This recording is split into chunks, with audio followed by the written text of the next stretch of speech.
Seigneur, d'accomplir tes buts. Non, mais buts en ces moments. Qu'une destinée en ces moments soit jouée. Je te confie ces moments, bénis-le au nom de Jésus. Amen. Amen. Je peux saluer ton voisin de gauche et de droite.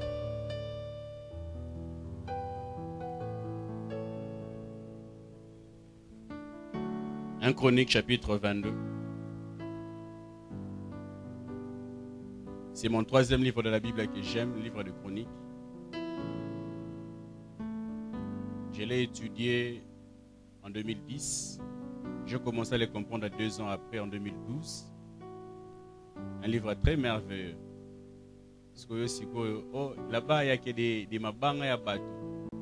Surtout les 9 premiers chapitres, comme mabanga na mabanga. Matata engendra. Enoch engendra. Nini engendra. Je me demandais comme toi, mais raison d'être libre aux Alaranim. Qu'est-ce que engendra. Est-ce que tout ça non est? Comme la Bible dit, toute écriture est, c'est utile. 1 Chronique chapitre 22, versets 1 à 5. Je m'étonne que tu es assis. 1 Chronique 22, versets 1 à 5. Et David dit: ici sera la maison de l'Éternel Dieu, et ici sera l'autel des holocaustes pour Israël. David fit rassembler les étrangers qui étaient dans le pays d'Israël, et il chargea des tailleurs de pierre de préparer des pierres de taille pour la construction de la maison des dieux. Il prépara aussi du fer en abondance pour les clous des bâtons, des portes et pour les crampons, de l'airain en quantité telle qu'il n'était pas possible de le peser. Et des bois, des cèdres sans nombre, car les Sidoniens et les Tyriens avaient amené à David des bois, des cèdres en abondance. Verset 5 qui nous intéresse plus. David disait: mon fils Salomon est jeune et d'un âge faible, et la maison qui sera bâtie à l'Éternel s'élèvera à un haut degré de renommée et de gloire dans tous les pays. C'est pourquoi je veux faire pour lui des préparatifs. Et David fit beaucoup de préparatifs avant sa mort. On peut se rasseoir.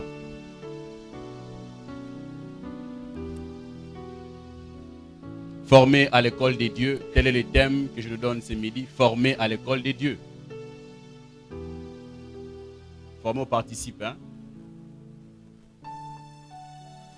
Pas l'infinitif. Formé à l'école des dieux. Si tu es une sœur, tu comprends, tu dois doubler les E. Un frère, un seul E, avec action bien sûr. Formé à l'école des dieux.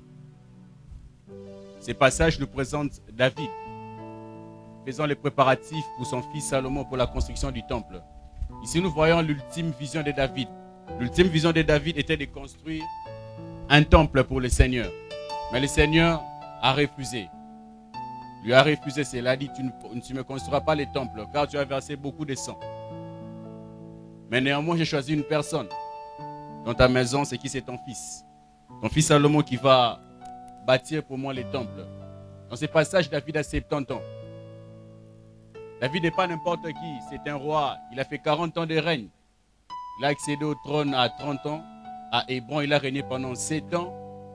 De 30 à 37 ans. Après, à 37 ans, il a régné sur tout Israël. Il a un vécu. Il a une expérience. Il a 70 ans. Mais David voit que son fils Salomon, à qui il doit laisser cette œuvre à bâtir, n'a pas encore la maturité exigée. Salomon n'a pas encore la maturité. Salomon n'a pas encore été préparé. Salomon n'a pas encore été qualifié pour assumer cette responsabilité. Et bientôt David va lui confier. C'était quoi cette responsabilité? C'était construire le temple des dieux. Salomon, tu ignores. Tu peux te dire que c'est peu de choses. Mais l'œuvre que tu vas bâtir n'est pas la moindre. Ça te demandera beaucoup. Je fais pour toi des préparations et je te prépare. Si vous descendez, il lui donne des instructions. Salomon ne les néglige pas. Ta réussite dépendra de ce que moi je te dis. Frère, sœur, j'aimerais dire une chose. Quand la mission à accomplir nous dépasse, ou est plus grande que nous, Dieu ne donne pas directement un feu vert. Je vais le répéter. Quand la mission à accomplir nous dépasse, ou est plus grande que nous, Dieu ne nous donne pas directement un feu vert. Il commence par nous préparer. Il commence par nous former.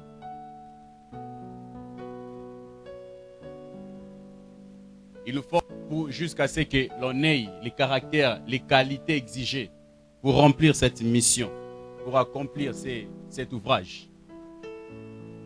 À une personne qui s'est dit, moi apparemment je suis prêt, moi apparemment mais Seigneur tu attends, Seigneur où es-tu? Je veux dire, les jours où Dieu verra que c'est prêt, alors il te donnera le go. Vous vous souvenez, quand je parlais de l'histoire, l'espérance de l'église, et quand à la grande action, je nous ai parlé de cette coutume juive liée au mariage. Un jeune homme qui apprécie une jeune femme, va chez la jeune femme, laisse la dot, il rentre à la maison de son père, préparer la demeure à la maison de son père, et le père, lorsqu'il verra que la demeure correspond correspond au mariage, donnera à son fils l'ego. Donc le fils peut se dire, mais moi, j'ai déjà tout préparé. La maison ou la chambre a déjà les caractères ou les qualités exigées. Mais c'est le père qui connaît. Il ne va pas encore te donner l'ego pour partir. Tu ignores des choses qui t'attendent. Nous ignorons des choses qui nous attendent. David, comme je dis, c'est un vécu. Ce n'est pas un novice. Comme pour dire Salomon, les choses que je te dis, je ne les ai pas lues dans un livre. Ce n'est pas une histoire qu'on m'a racontée. J'ai vécu cela. Alors pour réussir, il y a ça, il y a ça. Mais d'abord moi-même, il y a les préalables que moi je dois faire pour toi.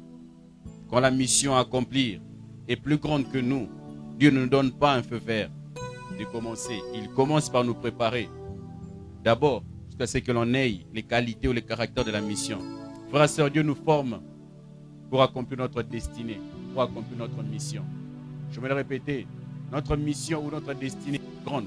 Et si on n'est pas préparé en amont, notre destinée ou notre mission va nous anéantir, va nous engloutir. L'ex-président français Jacques Chirac, comme nous le savons, il a dit une chose les jours de son investiture. Il a dit une chose. Si je suis devenu président, parce qu'il y a eu des hommes qui m'ont formé et installé. Donc, Jacques Chirac, ce n'est pas toi qui peux dire ça. Jacques Chirac a été le maire de Paris. Jacques Chirac a été ministre. Mais quand il devient président, il dit, si je suis devenu président. Il n'a pas dit parce que j'ai été maire. Parce que j'ai été ministre. Il a dit parce qu'il y a des gens qui m'ont formé et installé. Je me dire une chose. Toute mission a besoin d'une préparation et d'une formation. Le docteur de la sagesse, Mike Murdock, aux États-Unis, comme on l'appelle, il a dit une chose. Un rêve exceptionnel aura besoin d'un mentor exceptionnel. Je répète, Mike Murdock a dit une chose. Un rêve exceptionnel aura besoin d'un mentor exceptionnel. Une préparation adéquate, frères et sœurs, nous aide, premièrement, à accomplir beaucoup de choses en peu de temps. Comme Jésus qui a été préparé pendant 30 ans pour accomplir un ministère seulement de 3 ans. Quel ministère? Quel est l'impact? Jusqu'aujourd'hui, nous ressentons l'impact de ces ministères. 3 ans seulement de ministères. Mais jusqu'aujourd'hui, nous réclamons de Christ. Mais regarde les temps de préparation. 30 ans d'anonymat. Accepte l'anonymat. Accepte la préparation. Ton temps viendra. Dieu va t'exposer. Si tu es exposé avant le temps, tu seras mis à côté. Celui qui n'a pas encore expérimenté l'ours et les lions, Goliath va l'anéantir. Vous savez, l'ours a une taille de 3 mètres. Vous le savez, non? L'ours a une taille de 3 mètres. Et Goliath, on dit qu'il mesurait combien? Ce 3 mètres. Donc David avait déjà rencontré un individu, une personne ou un être qui avait déjà la taille de Goliath. Et non seulement l'ours, il avait aussi rencontré les lions. Ça nous aide à accomplir beaucoup de choses en peu de temps. Une vision, une préparation adéquate, elle nous évite de nous frotter. te prépare. Ça t'évitera, ça m'évitera à nous frotter. J'aime beaucoup regarder les matchs des femmes. Quand les matchs jouent, quand les femmes jouent, les femmes amatrices, hein, quand elles jouent au foot, on a placé sur balle qui n'ira pas. Donc, oui, nani 9, nani 2, nani 7.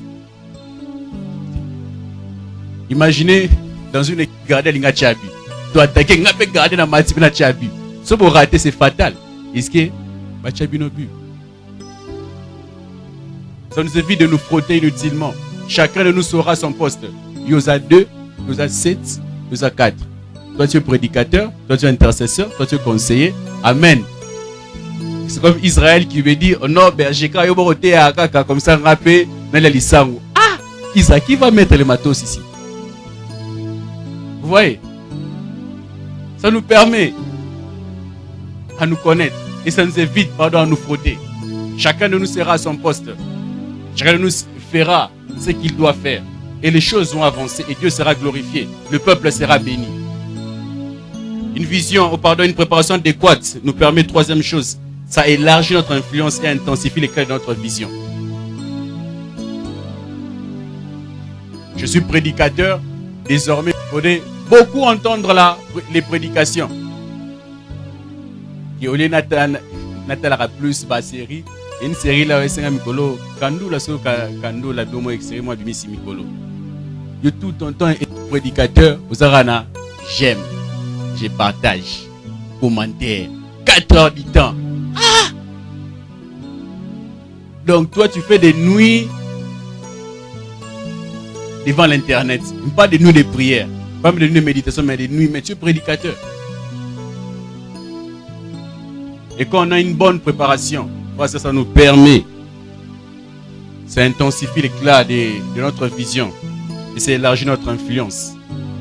On progresse. Frères et sœurs, je me le dire encore, notre destinée est glorieuse. Et si on ne se prépare pas maintenant à porter la gloire, elle nous anéantira demain. Elle nous anéantira demain. Et Dieu nous prépare, car il veut nous amener à porter cette gloire. Face à la gloire à ses caprices. Je vous dis la gloire à ses caprices. L'exposition à ses caprices. Il y a beaucoup de tentations qui viennent. Il y a les femmes à côté. Il y a l'argent à côté. Il y a l'excès de pouvoir qui vient. Je vous dis, il y a beaucoup de choses. Et si on n'est pas préparé à cela, on fera un abus de tout ça. On va le voir au devant de nous. Ça pèse. Mais, berger, tu n'es pas de former à l'école de Dieu. Qu'est-ce que tu veux nous dire? D'abord, former. Former. Et les participes passées du verbe former. Qui veut nous dire tout simplement ajuster d'une manière complète les différentes parties d'un ensemble ou d'un élément. Former, c'est les parties passées du verbe former qui veut dire ajuster complètement les différentes parties d'un ensemble ou d'un élément. Ajuster, c'est quoi? C'est développer en éduquant une qualité ou une faculté chez quelqu'un. Former, c'est quoi? C'est assurer la formation de quelqu'un dans un domaine généralement professionnel. Je répète, former, c'est ajuster complètement différentes parties d'un ensemble ou d'un élément. Former, c'est développer en éduquant une qualité ou une faculté chez quelqu'un.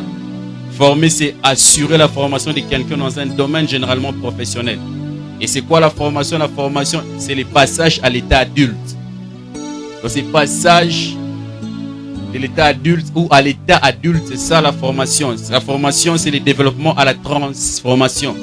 La formation, c'est un enseignement destiné à donner à une personne ou à un groupe les connaissances théoriques et pratiques nécessaires à l'exercice d'un métier ou d'une activité.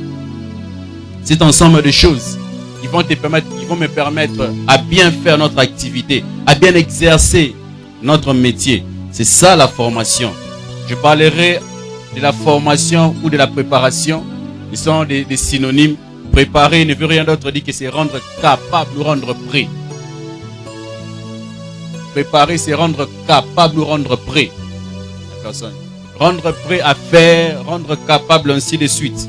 C'est c'est ça le verbe préparer. Et l'école, c'est un établissement public ou privé d'enseignement élémentaire. Un bâtiment où l'on dispense un enseignement. Je répète, L'école, première définition, est un établissement public ou privé d'enseignement élémentaire. Là où on apprend les ABC des choses. Et l'école, deuxième définition, c'est un bâtiment où l'on dispense un enseignement. Comme aujourd'hui, nous sommes en train de dispenser un enseignement. Mais maintenant, qu'est-ce que j'entends par formation des dieux, par format à l'école des dieux? Qu'est-ce que je veux nous dire? Par format à l'école des dieux, je veux comprendre la façon dont la façon dont Dieu enseigne l'homme dans son école et la façon dont l'homme réagit. Je vais le répéter, la façon dont l'homme est enseigné par Dieu et la façon dont l'homme réagit. Qu'est-ce que je veux dire? Comment Dieu nous forme et comment on réagit. Moi aussi, pourquoi? Quand on pose la question du comment, c'est pour trouver comment? Les manières, le chemin.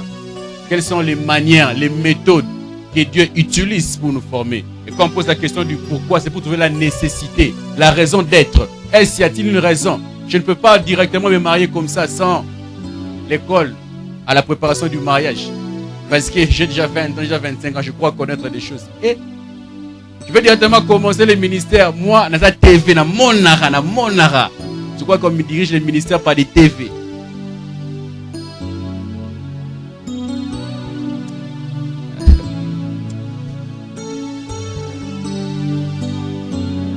On est là. On est là. Ma Lili tourne dans ma vie.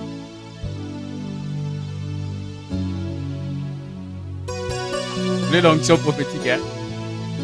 Je suivais moi-même cet enseignement que j'ai eu à donner pendant, je crois, 4 semaines. C'était en congé. Je vous conseille de les chercher à la presse. Sur l'onction prophétique, je l'ai donné, je crois, c'était au mois d'août, je pense, août ou septembre. Ici, sur l'onction prophétique et les derniers jours, on a fait un service d'impactation. Je nous conseille de la voir. Mais ici, on ne donnera pas ça. Amen. Amen. C'est pélité. Bon, je reviens dans mon enseignement. Je dis, comment l'homme est formé par Dieu? Comment l'homme réagit? Pourquoi Dieu, il forme, pourquoi? Pourquoi tout ça? Frère, ça, il n'est pas toujours facile de voir ou comprendre la façon dont Dieu forme et celle dont l'homme apprend à son école.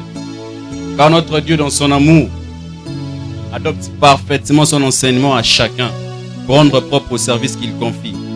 Si l'homme comprenait l'intention des dieux à son égard, il tirera davantage profit à son éducation. Parce que ce n'est pas toujours facile de comprendre. Si vous voyez dans la Bible, je prends un exemple, je prends Josué et je prends Ézéchiel. Dieu dit à Josué, fortifie-toi et prends. Mais Ézéchiel, il est écrit, l'Éternel me fortifia. C'est l'injustice. Oh, qu'on nous dit, il y a la courage. Mais oh, il y a fortifié. Donc, différentes personnes dans la Bible, Dieu les a formées différemment. La formation de Moïse n'a pas été la même avec la formation de Josué. La formation de Gamaliel n'a pas été la même avec la formation de Paul. La formation d'Élie n'a pas été la même avec la formation d'Élisée. Élie est Tishibit. Mais Élisée, il a commencé par verser de l'eau ou par laver les pieds d'Élie, pardon. Maman Élisée. Puis dit qu'Élisée a qui mon amour aussi. Parce qu'aujourd'hui, Élisée, comment prendre la base? C'est pas Élisée Katana. Mon yotal Élisée Katana. Élisée Katana. Dans 2 Timothée 1, 5 à 6, Paul nous donne 4 façons directes et indirectes par lesquelles Dieu nous forme. Premièrement, par l'influence de nos parents. Nous parlons de Timothée. Timothée qui a reçu une éducation de la part de ses parents. Nous sommes en partie frères et sœurs. Les produits de notre histoire familiale et de notre éducation. La deuxième façon qu'il nous présente Paul dans 2 Timothée, comme je le dis, deuxièmement, c'est nos amis dans la foi. Ils nous boostent, ils nous communiquent une certaine manière, une certaine éducation. Je vois les bébés Joe faire une chose. Je vois X faire. Je vois, je suis influencé. Oh, combien est-ce que on commence aujourd'hui à dire waouh, amen. Une personne l'a commencé.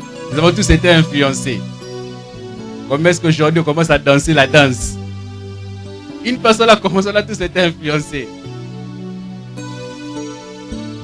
La troisième façon que Paul nous présente, j'en ai 4, les bagages spirituels que Dieu nous a. Et la quatrième et dernière façon que Paul nous présente, c'est notre discipline personnelle. Notre discipline personnelle. Notre discipline personnelle, notre consécration. J'ai donc répondu à la question du comment. Comment Dieu nous forme? Je dis, chacun de nous, Dieu adapte sa formation selon chacun de nous. Si ici à l'université, selon les facultés, on adapte la formation selon chaque faculté, selon l'exigence de chaque faculté. Dieu a aussi des facultés. Et selon sa faculté, il adapte son enseignement. Dans la médecine, il faut un RI. En médecine, il faut un blouson.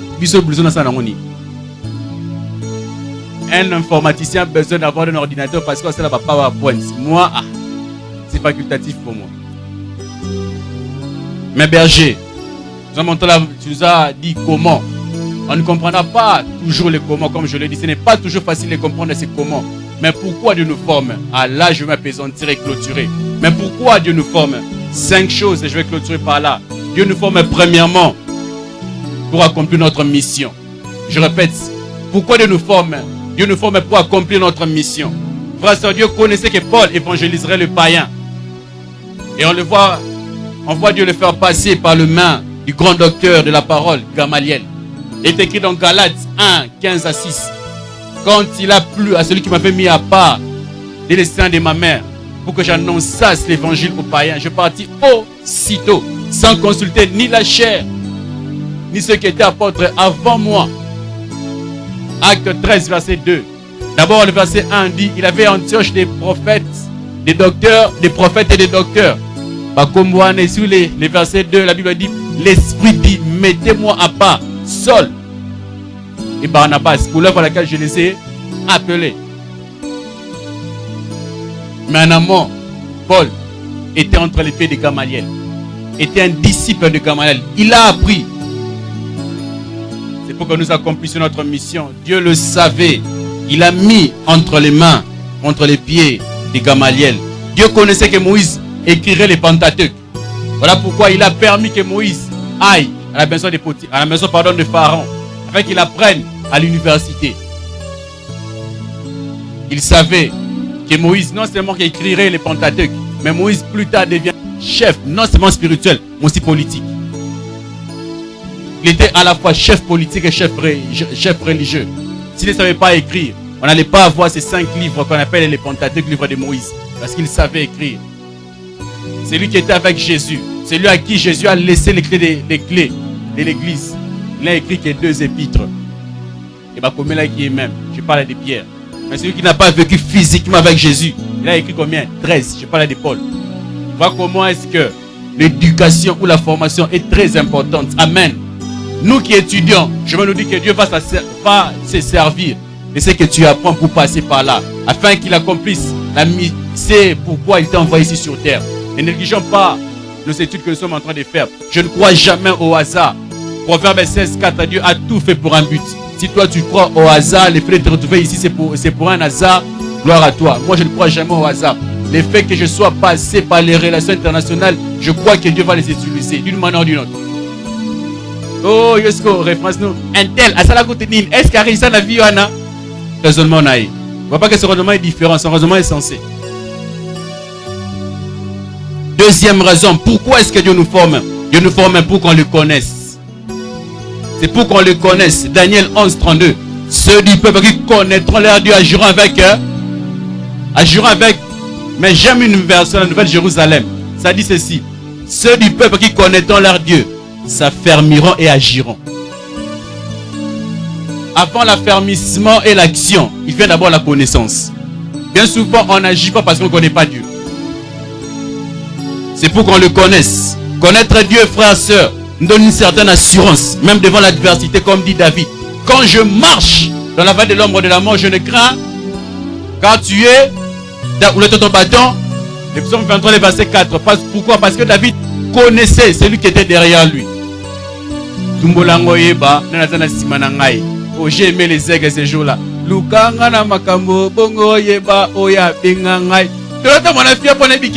Mes arrières sont sécurisées. Parce que je connais, je sais qui je suis. Pour qu'on le connaisse. Pour qu'on le connaisse. Exode 14, 14. Devant les Égyptiens. Pardon, devant la mer Rouge. Derrière les Égyptiens. Le peuple panique. Le peuple a pris panique. Mais Moïse, tout serein, tout calme. Et Dieu lui dit, il dit pardon. Moïse dit à Israël, gardez silence, l'Éternel combattra pour vous. Voici ce que Dieu a fait. Il a utilisé les premiers obstacles, c'est la mer Rouge, afin de résoudre les deuxièmes obstacles, c'est les Égyptiens. C'est lui qui se retrouve face à deux problèmes. Qui est au milieu. Je me dis que Dieu, dans sa souveraineté, il va utiliser un des problèmes afin de résoudre le deuxième problème. Parce que Moïse connaissait, il connaissait Dieu. Troisième raison, pourquoi Dieu nous forme? Dieu nous forme pour qu'on en soit libre. Jean 8, 32, vous connaîtrez la vérité vous affranchira. Parce que ce n'est pas la vérité qui a affranchi. Je vais choquer une personne, ce n'est pas la vérité qui a affranchi. La vérité a existé, elle existe, elle va exister. Mais c'est la découverte, c'est la connaissance de cette vérité qui a franchi. Ephésiens 6, 2 appelle le diable le prince des ténèbres. Prince en grec c'est premier, ténèbres c'est ignorance. Donc il est le premier ignorant. Et sa méthode pour régner, pour nous mettre, pour nous tenir esclaves, c'est répandre à l'ignorance. Mais Dieu nous forme pour que l'on soit libre. Vous connaîtrez la vérité vous affranchira. L'avant-dernière raison, pourquoi Dieu nous forme? Dieu nous forme pour qu'on devienne puissant, pour que l'on soit puissant. Qu'est-ce que ce verset que nous aimons? Le psaume 68, le verset 29. Ton Dieu ordonne que tu sois. Oh, que nous aimons ces versets. J'aime ces versets. Ton Dieu ordonne que tu sois puissant. Mais montons d'abord au chapitre 7. Il dit au verset 7, pardon. Il donne une maison à celle qui était, ou à celui qui était sans abri. À celui qui était sans abri. Frère, Dieu ne peut ordonner à une personne d'être puissante sans la préparer. Dieu jamais il le fait. Il ordonne que tu sois puissant, mais en amont, il donne d'abord aux sans-abri une maison. Frère, la puissance, c'est quoi? C'est la capacité d'infléchir l'autre à sa volonté, ou la capacité de commander. Je dis ici, celui qui n'est pas préparé peut utiliser mal la puissance. Israël, qu'est-ce que la bilamba? Ah, il y a un matos. Vous voyez tout ça? Je peux comprendre un jour, je peux comprendre 2 jours, mais tous les jours, c'est quoi ça? Moi aussi, Nayo. Vous savez les d'autres. N'est plus ma soeur.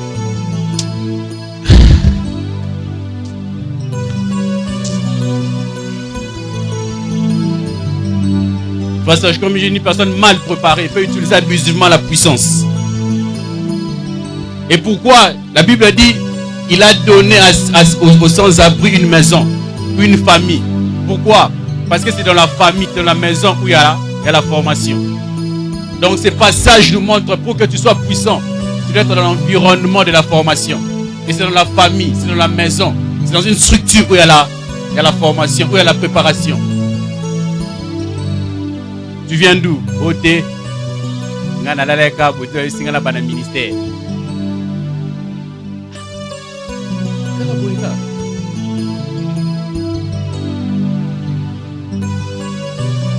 Cinquième et dernière raison, Dieu nous forme pour dire non au péché.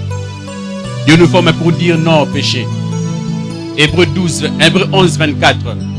Moïse grandit. Il refusa d'être appelé fils de la fille de Pharaon. C'est parce qu'il a grandi. Donc si longtemps qu'il était enfant, il pouvait quoi? Accepter d'être appelé fils de la fille de Pharaon. Équation compliquée. On va bien dire fils de Pharaon, non? Fils de la fille de Pharaon. Mais quand il a grandi, je dis, la formation c'est le passage à l'état adulte. Comme Moïse a été formé, il est passé à l'état adulte, il a dit non. Donc Moïse pouvait encore accepter certaines compromissions parce qu'il était encore enfant. Et certaines choses que tu fais que nous faisons encore. Et certaines compromissions que nous faisons encore parce qu'on est encore enfant. Est-ce que tricher c'est un péché? Enfant! Je n'ai pas menti. Je suis en route, non, aux arbres. C'est ça comme il n'a pas un sentiment. Aux arbres d'amphithéâtre. Ok, la vie, stratégie. Enfant. Enfant. Il grandit. Il a refusé de l'appeler fils de la fille de Pharaon. Il n'a pas accepté de jouir pendant un moment de jouissance de l'Égypte. Il a refusé cela. Frères, sœurs, ta capacité à refuser et à accepter les choses me montrera ton degré de maturité ou d'immaturité. J'aimerais atterrir. Mais berger, c'est quoi être à l'école des dieux maintenant? Être à l'école des dieux, c'est être sous le contrôle des dieux. Être à l'école des dieux, c'est être sous la surveillance des dieux. Et ce contrôle, frère, ça commence quelque part. Ça commence quelque part. Jean 1,12 nous dit à tous ceux qui l'ont connu, à tous ceux qui l'ont reçu, il leur a donné le pouvoir de devenir enfants des dieux. Ça commence quelque part. Ça commence quelque part. Pour se détourner de soi-même, pour se tourner vers Dieu. Ça commence par un renouvellement d'intelligence. Ça commence par un changement de mentalité. Bref, ça commence par une repentance. Être sous une influence. Ah, j'aimerais dire ceci. Si nous sommes dans l'école des dieux, alors laissez-moi nous dire que toute chose concourt au bien de ceux qui aiment Dieu. C'est-à-dire quoi? Toute chose ou tout moyen que Dieu utilise, ou tout ce qu'on vit, ça ajuste ou s'arrange pour notre bonheur. Comme je dis, préparer, ou former, c'est ajuster complètement les différentes parties d'un ensemble ou d'un élément. Tout ce que l'on vit, si tu es réellement sous le contrôle, sous l'influence, sous la surveillance de Dieu, tout ce que tu es en train de vivre, Dieu est en train de l'ajuster pour ton bonheur. Il ajuste pour ton bonheur, pour notre bonheur. Quoi qu'il arrive, restons à notre poste. J'aime ces passages. Exode 25 à 23. 25, 23 à 25. Parlant d'acacia.